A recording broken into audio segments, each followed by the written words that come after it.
Hello friends, एक बार फिर से आपका स्वागत है मेरे चैनल पे। तो आज हम बात करने वाले हैं सीपीसी के ऑर्डर 8 के बारे में। ऑर्डर 8 तीन चीज़ों की बात करता है। पहला है आपका रिटर्न स्टेटमेंट, दूसरा है सेट ऑफ यानी मुजरा, और तीसरा है आपका काउंटर क्लेम यानी कि जो आपका प्रति दावा होता है। इससे रिलेटेड पूरा प्रावधान है। इनमें जो भी इंपॉर्टेंट रूल्स हैं उनको हम आज के सेशन में कवर करने वाले हैं। साथ ही साथ हमने कहा था कि ऑर्डर 2, 3 और 4 भी लेके आ रहे हैं, ठीक है।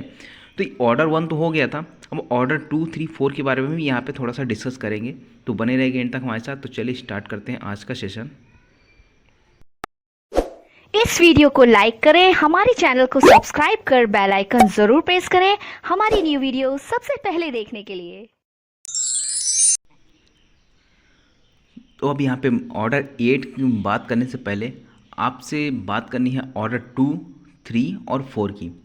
तो यहाँ पे जो ऑर्डर 3, 4 और 5 है यानी आदेश 2, 3, 4, इसमें ज़्यादा इंपॉर्टेंट कुछ है नहीं, ठीक है। तो सबसे पहली चीज़ तो ऑर्डर 2 देखिए। तो ऑर्डर 2 में आपका एक रूल है, ठीक है। ऑर्डर 2 किस बारे में बात करता है? वाद की विरचना यानी कि फ्रेम ऑफ सूट के बारे में। जो केस है उसकी विरचना कैसे होगी, उसको आप कैसे बनाएंगे, उसके बारे में कुछ रूल्स बताए गए हैं ऑर्डर 2 में। और ऑर्डर 2 के अंतर्गत एक रूल आता है, रूल 3। वो ज़्यादा इंपॉर्टेंट है। वो एग्जाम में पूछा जाता है कि अगर जो वाद हेतुकों का संयोजन है, joinder of cause of action, ये कहाँ पर बताया गया है? तो आप क्या लगाना है? ऑर्डर 2 के रूल 3 में बताया गया है। इतना इतना आपको याद रखना है। जैसे एक वादी है, ठीक है ना। वादी क्या करता है? वाद लाता है प्रतिवादी के विरुद्ध। और प्रतिवादी जो है, अगर उसने एक से ज़्यादा ऐसी कुछ काम कर दिए जिससे एक से ज़्यादा कॉज ऑफ एक्शंस एराइज हो गए, तो वो वादी क्या करेगा? एक साथ उन सभी के लिए क्या कर देगा? यहाँ पे वाद को विवेचना करेगा और वहाँ पे संसित करेगा न्यायालय के अंदर। तो ये चीज़ होती है कि joinder of cause of action, एक से ज़्यादा कॉज ऑफ एक्शन वाद हेतु उत्पन्न हो जाते हैं वहाँ पर। और वाद हेतु जो उत्पन्न हो रहे हैं किससे हो रहे हैं? सिर्फ जो जिन वादी के खिलाफ वो मामला लाना चाहता है वही वादी हैं, वही प्रतिवादी हैं, ठीक है। तो ये हो गया आपका ऑर्डर 2 रूल 3। अब यहाँ पे ऑर्डर 3 की बात करते हैं। तो ऑर्डर 3 मान्यता प्राप्त अभिकर्ता और प्लीडर के बारे में बात करता है। ये ज़्यादा इंपॉर्टेंट है नहीं, बस आपको हेडिंग याद रखनी है ऑर्डर 3 की, कि मान्यता प्राप्त अभिकर्ता और प्लीडर कहाँ पे बताया गया है? ऑर्डर 3 में। अब तीसरा आता है आपका ऑर्डर 4। ऑर्डर 4 में जो है वो बताया गया है कि वादों का संचित किया जाना, यानी कि आप जब वाद बना लेते हो, ठीक है, मान्यता प्राप्त अभिकर्ता या प्लीडर के माध्यम से वाद को क्रिएट कर लेते हो, इसका निर्माण कर लेते हो, ठीक है। अब उसके क्या करोगे? वाद को संचित करोगे। तो वाद को संचित करने से रिलेटेड आपका एक प्रावधान मिलेगा, और जो धारा 26 है, ठीक है, जो सेक्शन 26 है, वो बात करता है वादों को संचित किए जाने के बारे में, किस तरह से वाद का संचित किया जाएगा। अब ऑर्डर 4 में सिर्फ एक रूल इंपॉर्टेंट है, वो है आपका रूल 1। जो रूल 1 जो है ऑर्डर 4 का, वो क्या कहता है कि वाद पत्र के द्वारा वाद का प्रारंभ किया जाना। अगर कोई वाद प्रारंभ होगा ना, अगर मामला इस स्टार्ट होने वाला है न्यायालय के अंदर, तो कैसे होगा सिविल में?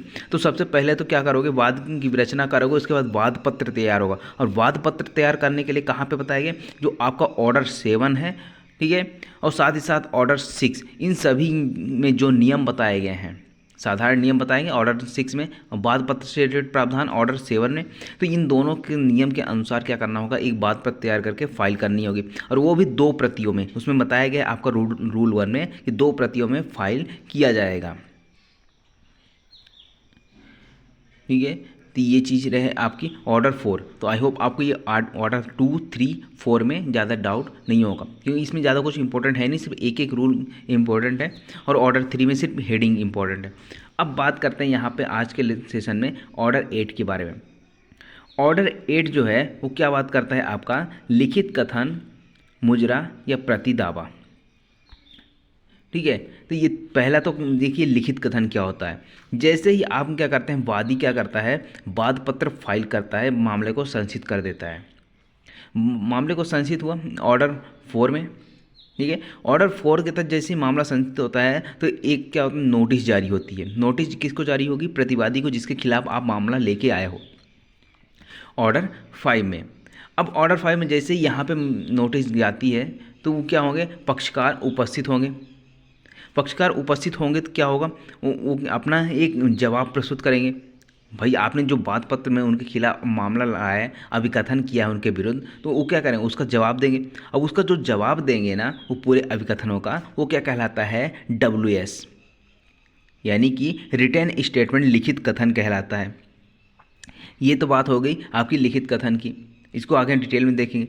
अब यहाँ पे दूसरी चीज़ आती है कि अगर यहाँ पे मान लीजिए WS फाइल करते समय प्रतिवादी को लगा, जैसे आपने क्या किया, वादी जो है, वादी ने कहा कि मुझे प्रतिवादी से 5 लाख रुपए लेने हैं, उसके लिए इसने सूट फाइल कर दिया। जब सूट फाइल हुआ 5 लाख रुपए के लिए, तो जब प्रतिवादी आया तो उसने क्या किया, रिटर्न स्टेटमेंट फाइल किया, उसके साथ ही उसने मुजरा का यहाँ पे जिक्र कर दिया। मुजरा का मतलब यहाँ पे उस प्रतिवादी को भी वादी से कुछ पैसे लेने होंगे। मान लीजिए जो वादी है, वादी को भी 1 लाख रुपए देने होंगे, उसको पहले का कर्ज रहा होगा, ठीक है, यानी कि लोन लिया होगा या फिर किसी तरह का उसके पैसे लिए होंगे। तब यहाँ पे अब 5 लाख का तो सूट फाइल हो गया।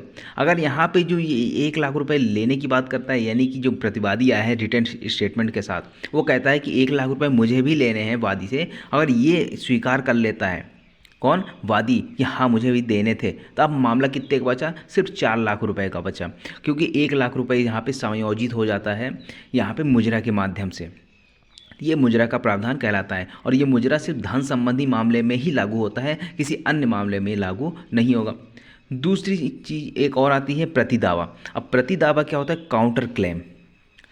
वादी ने एक मामला फाइल किया, किसके विरुद्ध, प्रतिवादी के विरुद्ध। अब प्रतिवादी के पास भी कुछ कॉज ऑफ एक्शंस हैं। कब, जब ये वादी ने मामला फाइल किया उससे पहले का कोई कॉज ऑफ एक्शन था, या फिर जब इसके प्रतिवादी के द्वारा प्रतिरक्षा यानी अपना डिफेंस प्रस्तुत करने से पहले कोई ऐसा कॉज ऑफ एक्शन अराइज हो गया, तो यहाँ पे प्रतिवादी भी क्या कर देगा, प्रतिवादी भी इसके खिलाफ वो मामला प्रस्तुत कर देगा। प्रतिदावा उसी मामले में एक प्रतिदावा यहाँ पे प्रस्तुत करता है। अब जैसे वादी जो है, वादी क्या करता है, वाद पत्र फाइल करता है, तो लिखित कथन कौन देता था, प्रतिवादी देता था।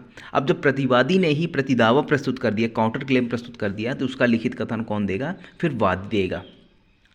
और ये दोनों जो हैं अलग अलग, ये जो प्रतिदावा प्रस्तुत की जा रही है ये वाद पत्र की तरह ही माना जाएगा, ऐसा उसमें लिखा हुआ है CPC में। तो ये तीन चीज़ आई होप आपको जनरली यहाँ पे समझ में आ गई होगी। अब बात करते हैं अगर लिखित कथन की, जो WS होता है। अब WS फाइल कब किया जाता है, कितने दिन के अंदर आपको WS फाइल करना होगा। तो ये जो आपका रूल 1 है, रूल 1 क्या कहता है कि जिस दिन समन की तामील होती है, जिस तारीख समन जारी होता है वो नहीं लिखा है, जिस दिन समन की तामील होती है, यानी कि पक्षकार को समन मिल जाता है, नोटिस मिल जाती है, उस तारीख से 30 दिन के भीतर, यानी जनरली देखिए 2 तरह के यहाँ पे मामले हो गए। एक तो वाणिज्यिक मामला हो गया जो कॉमर्शियल जो डिस्प्यूट उत्पन्न होता है उसके लिए, और दूसरा है जो जनरली जो यहाँ पे डिस्प्यूट रहते हैं वो हो गए।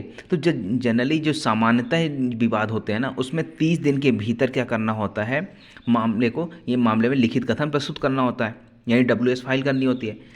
लेकिन अगर ये 30 दिन के अंदर फाइल नहीं कर पाया तो न्यायालय क्या करेगा, उसको और समय बढ़ा सकता है कि हाँ भाई आप कुछ कारण रहा होगा कि आप नहीं आए, यानी कि अगर प्रॉपर रीजन प्रस्तुत कर देता है तो यहाँ पे उसको 90 दिन तक के लिए बढ़ाया जा सकता है। ये 90 दिन कब से गिना जाएगा, ये समन की तामील की तारीख से ही गिना जाएगा। 90 दिन से ज़्यादा नहीं होगा। अगर 90 दिन से ज़्यादा हो गया तो वहाँ पे या WS फाइल करने का जो आपका अपॉर्चुनिटी, जो अवसर है, उसको समाप्त किया जा सकता है न्यायालय के द्वारा। तो ये चीज़ हो गई। अब वाणिज्यिक अगर डिस्प्यूट आता है तो उसमें तो पहला जो जनरली जो 30 दिन का था तो 30 दिन इसमें भी है, 30 दिन के अंदर WS फाइल करना है। लेकिन अगर ये फाइल नहीं कर पाते तो इसको बढ़ाया जा सकता है 120 दिन तक, ठीक है। तो यहाँ पे 90 था और यहाँ पर 120 दिन, क्योंकि कॉमर्शियल डिस्प्यूट जो होते हैं कंपनी वगैरह के जो होते हैं, ठीक है, तो वहाँ पर टाइम लग जाता है थोड़ा सा, ठीक है। जैसे अब जैसे एडवोकेट है, ठीक है, कंपनी ने हायर किया एडवोकेट। अब एडवोकेट क्या करेगा, यहाँ पे तुम पैरवी तो करेगा, लेकिन अगर कुछ भी पूछना होगा, कुछ भी करना होगा तो यहाँ से एक नोटिस जारी करेंगे कंपनी को, कंपनी फिर वहाँ से नोटिस जारी करेगी यहाँ पे इसको वकील को, ठीक है, अपने जो भी अधिवक्ता होंगे उनको नियुक्त किया होगा। उसके बाद इन सभी में क्या होता है, टाइम लग जाता है। लेकिन जो जनरली पक्षकार होता है, पक्षकार डायरेक्ट यहाँ पे कांटेक्ट रहता है उसमें अधिवक्ताओं से, ठीक है। तो यहाँ पे कोई लिखा पढ़ी ज़्यादा काम रहता नहीं है, सीधा आके बता दिए, फ़ोन पे बता दिए, सब कुछ कर दिए। लेकिन यहाँ पे ऐसा कुछ नहीं होता, वाणिज्यिक विवाद में कमर्शियल डिस्प्यूट है, तो इसलिए इसमें 190 दिन 120 दिन का टाइम बढ़ाया जा सकता है लिखित कथन के लिए। आई होप अब आपको ये समझ में आया होगा कि WS का फाइल किया जाता है। अब बात करते हैं, एक और चीज़ आती है कि प्रतिवादी को वो एक दस्तावेज, यानी कि भाई आपने मामला फाइल तो कर दिया, वादी ने मामला फाइल कर दिया। जब मामला फाइल हो गया है तो जो प्रतिवादी है लिखित कथन प्रस्तुत करेगा, साथ ही साथ वो क्या करेगा, वो दस्तावेज भी प्रस्तुत करेगा। भाई जिस दस्तावेज के माध्यम से वो अपना डिफेंस प्रस्तुत करना चाहता है, उसको लगता है कि मैं अपना डिफेंस प्रस्तुत करूँगा तो मुझे इससे रिलीफ मिलेगा, उसके फेवर में जजमेंट आएगा। ठीक है, तो उसका जो प्रतिरक्षा है, जो उसका कर्तव्य है या अंतोष का जो दावा किया गया है, जिस पर निर्भर करता है, जिस दस्तावेज पर ना, वो दस्तावेज उसको पेश करने पड़ेंगे। आगे बात समझ में। अब यहाँ पे हम देखें कुछ पॉइंट्स की बात करें तो यहाँ पे प्रतिवादी के प्रतिरक्षा का आधार, यानी कि जो प्रतिवादी है जिसके खिलाफ मामला प्रस्तुत हुआ है, वो जिस आधार पर अपना प्रतिरक्षा करना चाहता है, जिन दस्तावेजों पर वो निर्भर है, उन दस्तावेजों को उसको क्या करना होगा, पेश करना होगा, जैसा मैंने अभी बताया। अब दस्तावेजों को पेश तो करेगा, लेकिन उन दस्तावेजों की एक लिस्ट भी बनाएगा। आप देखते होंगे अगर मामले अगर कोर्ट जाते हो तो वहाँ पे होगा लिस्ट ऑफ डॉक्यूमेंट्स बनता है। ठीक है, लिस्ट कागजात बनता है कि आपने कौन कौन से दस्तावेज प्रस्तुत किए हैं, किस दिनांक के दस्तावेज प्रस्तुत किए हैं, कितनी तादाद उनके, कितने पन्ने हैं। ठीक है, ये सारी चीज़ यहाँ पे पेश करनी होती है। उसके बाद यहाँ पे अगर लिस्ट ऑफ डॉक्यूमेंट बन गया तो अब क्या होगा, अगर इस नियम के अनुसार आपने दस्तावेज प्रस्तुत नहीं किया, अगर रूल 1A जो है उसमें अगर जो नियम बताए गए हैं कि इस अनुसार दस्तावेज पेश करना है, इतने टाइम के अंदर पेश करना है, लिखित कथन के साथ पेश करना है, अगर ये सारी चीज़ यहाँ पे लिखी हुई है। ठीक है, अब यहाँ पे अगर लिखा हो कि अगर दस्तावेज आपने इस नियम के अनुसार प्रस्तुत नहीं किया, पेश नहीं किया, तो क्या होगा, आप उस दस्तावेज को साक्ष्य के रूप में तब तक इस्तेमाल नहीं कर सकते हैं जब तक कि बिना न्यायालय अनुमति ना दे दें। ठीक है, तो न्यायालय की अनुमति के बिना उसमें साक्ष्य के रूप में उपयोग नहीं किया जाएगा। अब ये जो पूरा रूल बताया गया है ना, ये रूल किन दस्तावेजों पर लागू नहीं होते हैं। अब दो चीज़ें और बताई गई हैं कि अगर वादी के साक्ष्यों की प्रति परीक्षा के लिए पेश किए गए, यानी कुछ ऐसे दस्तावेज पेश किए गए हैं जो वादी के जो साक्षी की प्रति परीक्षा करने के लिए हैं, तो उसके ऊपर ये लागू नहीं होगा। और दूसरा है कि अगर जो विटनेस आते हैं, उन विटनेस को कोई दस्तावेज दिया गया है ताकि अपनी मेमोरी रिफ्रेश कर सके, तो उसके लिए भी यहाँ पे ये लागू नहीं होगा। तो ये चीज़ आपको ध्यान में रखनी है, कहाँ पर लागू नहीं होगा। अब आते हैं, बात करते हैं प्रत्याख्यान विनिर्दिष्टता होगा।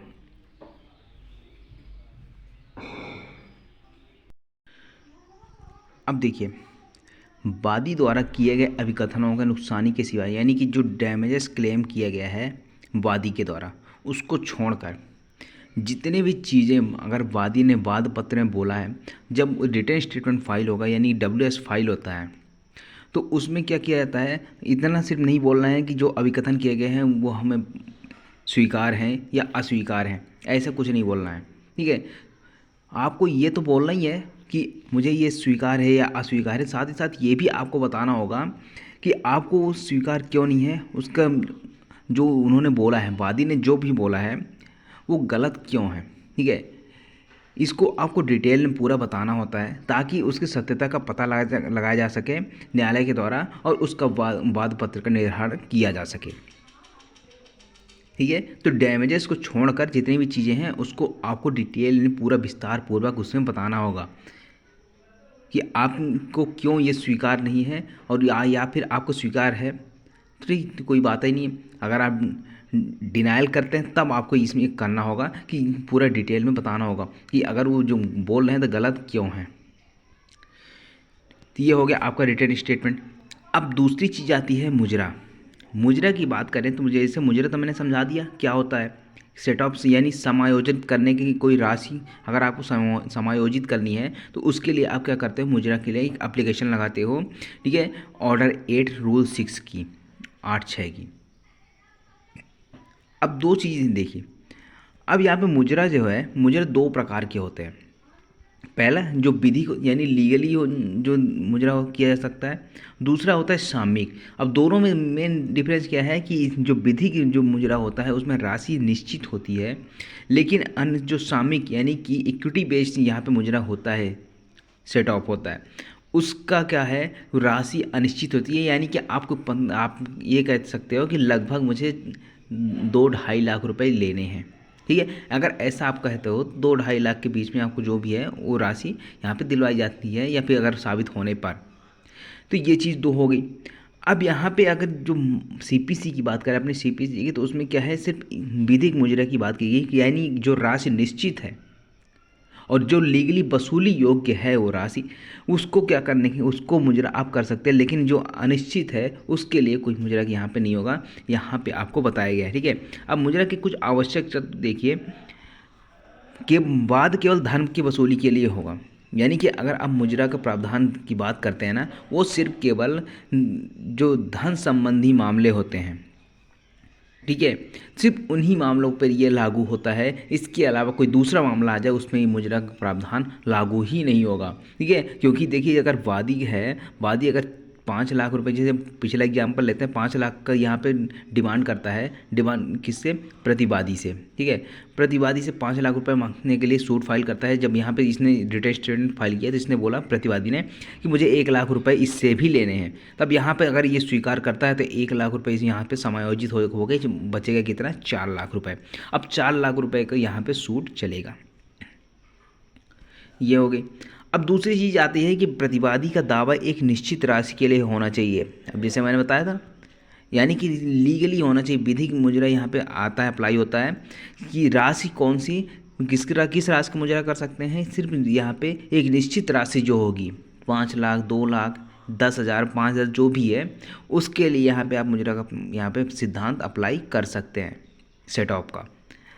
उसके बाद तीसरा आता है धन कानूनी रूप से वसूली योग्य हो, यानी जो जिस मुजरा की बात आप कर रहे हो, जिस ऋण के लिए यहाँ पे समायोजित करने की बात कर रहे हो, वहाँ पे क्या होना चाहिए, वो कानूनी रूप से वसूली योग्य होना चाहिए। ऐसा नहीं कि आपने मुंह से बोल दिया बस हो गया, आपको लीगली कुछ साबित करना पड़ेगा कि आपको उससे धन वापस लेना है। तीसरी चीज़ आती है कि अगर जो मुजरा की राशि है, यानी जो ऋण है आपका, वो न्यायालय की धन संबंधी अधिकारिता की ही सीमित हो। इससे जो हर कोर्ट की एक लिमिट होती है, ठीक है, कि वो कितने तक के मामले सुन सकता है। उस मामले, अगर मान लीजिए 5 लाख रुपए तक के मामले सुनने वाला कोर्ट है, अगर वहाँ पे 10 लाख रुपए की डिमांड करने के लिए जाओगे तो वहाँ पे कैसे होगा। इसलिए क्या किया जाता है, यहाँ पर आपको 5 लाख रुपए तक के मामले वाले में ही यहाँ पे फाइल करना है मुजरा। ये तो जनरल रूल है कि जितने लिमिट है कोर्ट को, सिर्फ उतने के ही आप मामले फाइल कर सकते हो। अगर उससे ज़्यादा का है तो उससे ऊपर वाली कोर्ट पे चले जाओ। तो ये चीज़ आ जाती है आपकी। ठीक है, अब बात करते हैं मुजरा का प्रभाव क्या होगा। तो मुजरे का प्रभाव क्या होता है, ये बाद पत्र के समान ही होगा। ये भी मैंने बताया अभी पहले कि जो मुजरा होता है, जब आप सेट ऑफ के लिए एप्लीकेशन लगाते हो, ये सेट ऑफ जो होता है ये एक बाद पत्र की तरह काम करता है। इसको स्वतंत्र होने योग्य है ये। इसके लिए अलग से निर्णय दिया जा सकता है, अलग से आप केस फाइल कर सकते हो, इसके लिए सब कुछ हो सकता है। तो यहाँ पे इसको क्या माना जाएगा, ये बाद पत्र की तरह ही माना जाएगा। साथ ही साथ जो आपका प्रतिदावा है, ये जो ऑर्डर 8 रूल 6A में है कि प्रतिदावा जो प्रतिवादी के द्वारा फाइल किया जाता है, ये भी एक बाद पत्र की तरह ही होगा। ठीक है, तो ये चीज़ हो गई। आई होप आपको मुजरा और आपका रिटन स्टेटमेंट जो आपका WS है, ठीक है, लिखित कथन, वो समझ में आया होगा। अब बात करते हैं अगर प्रतिदावे की, तो प्रतिदावा की बात करें यहाँ पर ऑर्डर 6 रूल 6A। ठीक है, अब यहाँ पे प्रतिवादी नियम 6 के अधीन मुजरा के अतिरिक्त, यानी कि जिस सूट के लिए आप मुजरा फाइल कर सकते हो ना, यानी सेट ऑफ कर सकते हो, उसके अतिरिक्त भी आपके पास एक और ऑप्शन है कि आप प्रतिदावा ही फाइल कर दो। जैसे दावा फाइल किया जाता है वादी के द्वारा, तो प्रतिदावा किसके द्वारा फाइल हो रहा है, यहाँ पे प्रतिवादी के द्वारा। तो प्रतिदावा यहाँ पे फाइल हो जाता है। अगर प्रतिदावा भी इसको मुजरा अगर इसको नहीं करना है ना, मुजरे का प्रावधान यहाँ पे अप्लाई नहीं करवाना है, तो यहाँ पे प्रतिदावा लगा सकता है उसी मामले में। तो किसी ऐसे अधिकार या दावे के लिए प्रस्तुत कर सकता है यहाँ पर प्रतिदावा जो वाद फाइल करने के पूर्व पश्चात।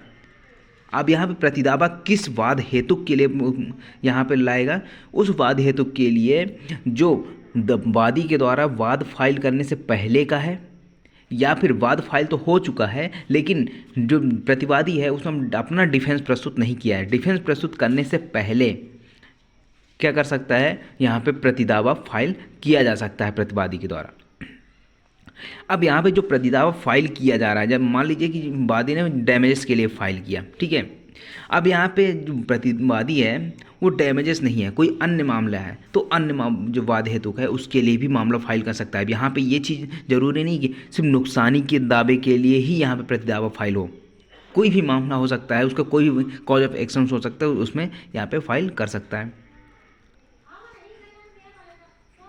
तीसरी चीज़ आती है ऐसा प्रतिदावा धन संबंधी अधिकारिता से अधिक ना हो, यानी कि पिक्यूनरी जुरिसडिक्शन जो होता है आपका, जो कोर्ट की लिमिट होती है, उस कोर्ट की लिमिट से ज़्यादा का मामला आप वहाँ पे फाइल नहीं कर सकते, उसका प्रतिदावा आप फाइल नहीं कर सकते हैं, ठीक है। नेक्स्ट आता है आपका प्रतिदावा बाद पत्र की तरह माना जाए, जैसे कि मैंने पहले बताया कि जो आपको मुजरा है वो भी बाद पत्र की तरह यह ट्रीट किया जाएगा, और आपका प्रतिदावा भी यहाँ पे बाद पत्र यानी प्लेंट की तरह ही इसको ट्रीट किया जाएगा, जो पृथक होने योग्य है। अब यहाँ पे क्या होगा, जब प्रतिदावा फाइल होता है तो प्रतिदावा फाइल होने के बाद उसका लिखित कथन ही वादी के द्वारा नियत समय के अंदर दिया जाएगा, ठीक है। जो भी नियत समय होगा, जैसे लिखित कथन पेश करने का टाइम कितना होता है, 30 दिन जनरली होता है, और यहाँ पे इसको बढ़ाया जाए तो 90 दिन तक, तो ये चीज़ यहाँ पर भी अप्लाई हो जाएगी। जैसे बाद पत्र का नियम है उसी तरह यहाँ प्रतिदावे का भी नियम रहेगा। तो आई होप आपको समझ में आया होगा। ये एक केस लॉ है, केस लॉ लक्ष्मी दास दाया भाई बनाम नाना भाई चुनीलाल 1964 का मामला है, जो आपका काउंटर क्लेम से रिलेटेड मामला है। अगर पूछ लीजिए काउंटर क्लेम से रिलेटेड मामला कौन सा है, ये ऑब्जेक्टिव में आ जाता है, तो ये आपको याद रखना, लक्ष्मी दास दया भाई बनाम नाना भाई चुनीलाल 1964 का मामला। आई होप आपको समझ में आया होगा ऑर्डर 8, ठीक है। तो मिलते हैं अगले लेक्चर पे, तब तक ले बने रहे हमारे चैनल के साथ।